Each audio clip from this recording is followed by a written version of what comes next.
નરેન્દ્ર મોદી દ્વારા એક અભિયાન ચાલુ કરવામાં આવ્યું છે જેનું નામ છે મોટાપા ભારત છોડો અભિયાન. આ અભિયાનની અંદર ભારતમાં જે વધતા જતા વધારે પડતા વજનના કેસીસ જે છે કે જે ઓબેસિટી તરફ જઈ રહ્યા છે એના પર કંટ્રોલ લાવવા માટે સરસ મજાનું એક અભિયાન ચાલુ કરવામાં આવ્યું છે. સૌપ્રથમ સૂચના એ આપવામાં આવી છે પહેલું કે બધાએ પોતાના ઘરે 10% જેટલું તેલનું પ્રમાણ થોડું ઘટાડી દેવાનું. બીજી સૂચના એ છે કે FSSAIને પણ આદેશ આપવામાં આવ્યો છે કે ખાંડનો ઉપયોગ જે છે એ ધીરે ધીરે એકદમ ઓછો કરી દે એ અંગે. સાથે ઘણા FSSAIએ પણ ઘણા રાજ્યની અંદર જે મીઠાઈ વગેરે જે કંઈ પણ પ્રોડક્ટ્સ છે એની અંદર આ જે ખાંડની માત્રા જે છે એ ઓછી કરવા માટે સૂચવ્યું છે.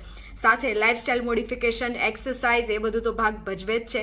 જો આવી હલકી એવી શરૂઆત લોકો પોતાના ઘરેથી જ કરી દે તો વધારે પડતું વજન કંટ્રોલમાં આવશે અને ઓબેસિટી પણ કંટ્રોલમાં આવશે. આપણે જોયું અમૃતાલય હંમેશા એક વસ્તુ પર કાર્યરત રહ્યું છે કે લાઇફસ્ટાઇલ મોડિફિકેશન, ડિટોક્સિફિકેશનની દવાઓ અને સાથે વધારે પડતું વજનમાં જે કંઈ પણ રોગો જે છે એની સારવાર.